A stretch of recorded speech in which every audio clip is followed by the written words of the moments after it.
tuli ku CFC wano wetubeera nga Bishop yakamaliriza okubuulira enjiri kati tuli ku bantu b'enjawulo tubabuuza kye bayize okuva mu njiri. Ssebo nsanyusa okukulaba. Kale nyabo. Nkulaba oteredde. Nyabo. Abatulaba baako kye bagamba kyoyize mu service. Kyenyiza mu service ya leero njiza obutaba selfish okusaba nga buli kintu kyosaba ng'okisabira ku level katono omusabe ekintu ng'okisaba nga tokisaba nga weka nga gwe naye ng'okisaba okuyamba abantu abalala. Nga teweesabiranga gwe oba obutasaba Mukama afuna kintu kulumya abantu balala buli kyosaba nga kijja kuyamba abalala kuba Mukama atulokola n'atujja mu families n'atutunuulira nga tugenda kuyamba families zaffe nga tujja linnya ennyoni nga bafamily yaffe bajja tuwerekera ku bisawo tujja kukola embaga zibere motels enene tujja twalayo bafamily zaffe ekyo kyekijja n'obbaviirako okuloka ekyo kyenjizeemu. Webale kuyiga ssebo Mukama akwenye omukisa. Okay ssebo amanya gaffe ne kyoyize. Amanya his voice Frank Sebata bakowa leero kyenkutemu nti Katonda God wants to give you the blessing through you not to you but through you.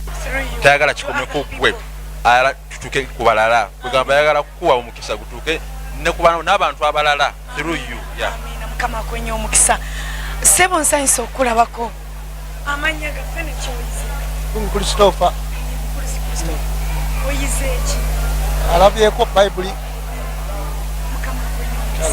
Wow, ye bwatyo bwatugambye kyekyo kyayize mu njiri y'olunaku olwaleero. Kandabeko ku bantu abalala maama nsaba kwogerako mukwano nedda katono bannange mbwatya kamera oni atidde kamera bebi wange oyize ki?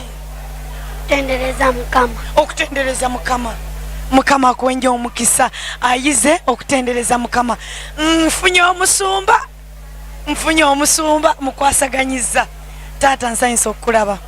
Si bizibu kintu kyangu nnyo kyoyize ne kyogamba abantu abatulaba ku KTV advice wengeri gy'oli omusumba kyobagamba nga gwe sooka obeyanjulire. Amanya Triple S anjagala okwabaza Mukama olw'olunaku olwaleero olw'ekigambo kye tuwulidde nti kibadde kirungi omulabiriza asomeseza ku nsonga nti Mukama ateeka ebintu mu mikono gyaffe si kwegasa ffeka so si bituyambe ffeka oba ne famire zaffe ffeka n'ebiyambe n'abantu abalala nti Mukama agenda n'akutunuulira natwe abantu oba mu kitundu mwoli nga balina ebyetaago baana tebasoma baana tebalya baana basiba waka kati Mukama olw'okuba asobola okuba nga tayagala kudiringana muntu yenna olw'ensonga nti abamu basobola okuba tebatuukayo eri Mukama kati Mukama kyasalawo n'agamba nti bwe naakwata Triple S ono ajja kuba muddu mulungi ajja kuba muddu mwesigwa nti bwe naabambi muwadde bijja kuyamba n'abalala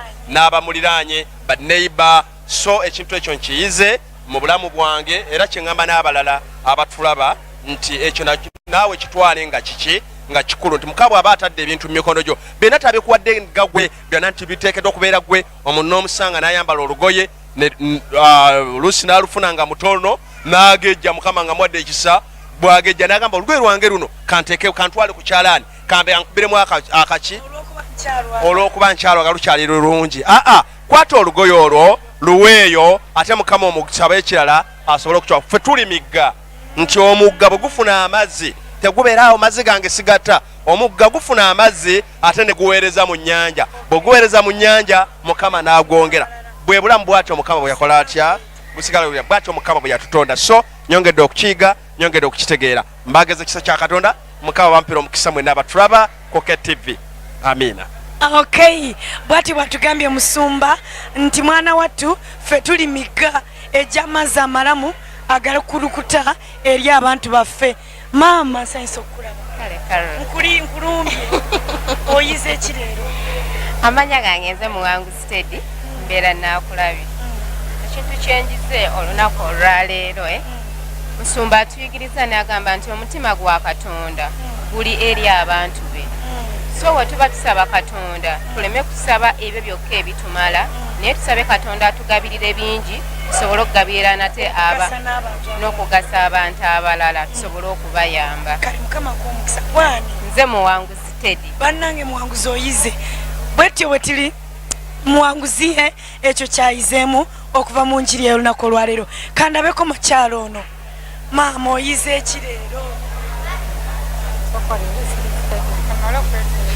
Bannange mukamala okwetereza tabiize bulungi nabo babaamu mwana wattu kati gwa tulaba ku tv abadde ku tv oyize eki otherwise webalekwe kumira ku KTV ey'obwakabaka bwa Katonda abantu boolabye bwe batyo bwe bayize olunaku lwaleero tukwatagane enkya mu kiki kyoyize live enakasero ne kumpewo ku KTV ey'obwakabaka akumata kumira mpeera nkozi ne producer wange Joan amu ne Catherine Joseph tuyaguma nawe yenze Karo Kyambala Kisakye Nyindo Ndalo akumata kumira mpeera bye.